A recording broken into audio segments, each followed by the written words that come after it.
In digital Marathi, जनतेच्या हक्काचं व्यासपीठ. उल्हासनगर कॅम्प नंबर 4 संतोषनगर येथे 20 तरुणांची टोळी कोणाच्या तरी शोधात असल्याचे सीसीटीव्ही कॅमेऱ्यात कैद झाले आहे. विठ्ठलवाडी पोलीस ठाण्याच्या हद्दीत येणाऱ्या संतोषनगरमध्ये काही दिवसांपूर्वी रात्रीच्या सुमारास 20 जणांची टोळी कोणाच्या तरी शोधात फिरत होती. ही टोळी संतोषनगरमधील एका तरुणाची हत्या करण्यासाठी आली असल्याचा संशय व्यक्त केला जातोय. आता या प्रकरणी ठाकरे गटाचे जिल्हा प्रमुख धनंजय बोडारे हे आक्रमक झाले असून विठ्ठलवाडी पोलीस ठाण्यात जाऊन पोलिसांचा चांगला समाचार घेतला आहे. या अज्ञात तरुणांविरोधात तक्रार दाखल केली असून त्यांचा बंदोबस्त करण्याची मागणी देखील त्यांनी केली आहे.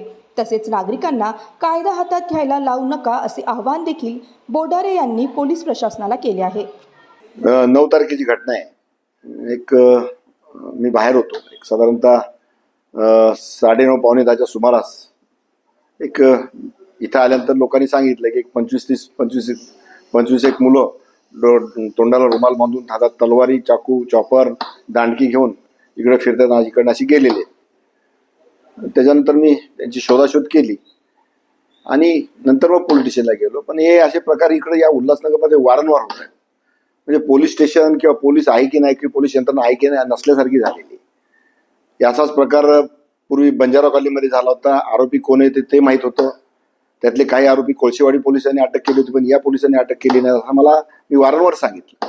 त्यानंतर तसाच प्रकार साधं रस्त्याने जाताना मोटरसायकलचा एकाला धक्का लागला, त्याच्यावरून काय बाचाबाच झाली. लगेच ज्याचा धक्का लागला त्याच्या घरी 25 मुलं घुसतायत, काय सगळ्या एरियाची तोडफोड करतायत. त्याचाही गुन्हा दाखल होतोय, पण कारवाई काय नाही. त्याचा परिणाम हे अशी तरुण मुलं भेकली जातात आणि काय होत नाहीत म्हटल्यानंतर मग त्यांची संख्या वाढत चाललेली आहे.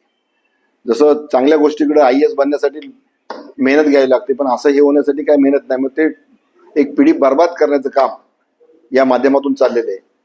प्रत्येक ठिकाणी नशेचा व्यापार होतोय.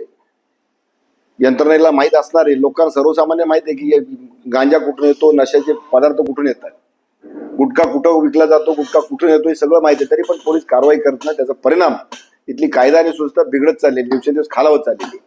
ITI सारख्या मोकळ्या जिथं मोकळ्या जागा आहेत, छोटी मोकळी जागा, तिथं तरुण मुलं नशेच्या आहारी जात आहेत आणि तिथल्या समाजाला घातक असा कृत्य करतायत.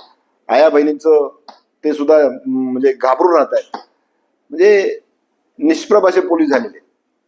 लोकांनी रस्त्यावर चालायचं की नाही अशा प्रकारचं वातावरण दिवसेंदिवस होत चाललेलं आहे. मग सगळ्या विभागात 4 नंबरच्या विभागात सुद्धा असू दे, 3 नंबरच्या म्हणजे सगळ्या ठिकाणी नशेचा व्यापार चाललेला आहे आणि पोलीस हतबल असल्यासारखे किंवा असे वागतायत किंवा दुर्लक्ष करतायत. त्या दिवशी असा प्रकार होता की लोकांनी कायदा हातात घ्यावा आणि अशा लोकांना धडा शिकवा असं पोलिसांची अपेक्षा आहे का? पण लोकांनी केल्यानंतर मग परत लोक सर्वसामान्य लोकांना पोलीस गुन्हा दाखल करतील. कारण या अशा नशेबाज लोकांना किंवा गुंड टोळ्यांना त्यांना गुन्हा कुठला दाखल झाला त्याचा फरक पडत, पण सर्वसामान्यांना त्याचा फरक पडतो. लोकांनी कायदा हातात घ्यायचा नसेल तर पोलिसांनी या अशा गोष्टींकडे वारंवार घडणाऱ्या घटनांकडे लक्ष द्यावं, जेणेकरून हे प्रकार किंवा लोकांचा जीव जाणार नाही. नाही तर पोलिसांचा खेळ होईल आणि लोकांचे जीव जातील. तसाच प्रकारे डान्स बारच्या बाबतीत सुद्धा सर्वसामान्यांना कळतं महानगरपालिकेने कारवाई करते म्हणजे बेकायदेशीर आहे म्हणून. पोलिसांचं काम नाही, काही काम पोलिसांचं आहे की आपल्या पोलीस स्टेशन पासून साधारणतः 100 मीटरवर किंवा 50 मीटरवर डान्स बार आहे. सकाळी 5-5 वाजेपर्यंत चालतात, 6-6 वाजेपर्यंत चालतात. हे पोलिसांच्या लक्षात नाही, दुर्दैव आहे. कारण गुन्हेगारांची सुरुवात, गुन्हेगारांची उपज आहे तिथून होते. त्यामुळं आजूबाजूच्या रहिवाशांना त्याचा त्रास आहेच, परंतु मागे कोंडीराम दरबारमध्ये जो चोरीचा दरोड्याचा प्रकार झाला होता तर त्याची रेकी त्या बारमध्ये बसून केली होती. रोज श्रीराम चौकावर मारामाऱ्या होत आहेत. 307, 326, 302 सारखे प्रकार होत आहेत. मागे गोळीबार सुद्धा तिथे झाला होता. तरी परंतु पोलीस कारवाई करत नाही. दुर्दैवाची गोष्ट आहे. पोलीस स्टेशनला त्या दिवशी मी विनंती केलेली आहे, कृपया लोकांना कायदा हातात घ्यायला मजबूर करू नका आणि कायदेशीर कारवाई तात्काळ करा आणि हे सर्व थांबवा. प्रशासन आहे असल्यासारखं दाखवा, करतील अशी अपेक्षा आहे. 15 दिवसाची मी त्यांना अवधी दिलेला आहे. परवा सिनियर PI साहेबांना भेटलो, ACP साहेबांना भेटलेले, सर्व सांगितलेले कारवाई करतील अशी अपेक्षा.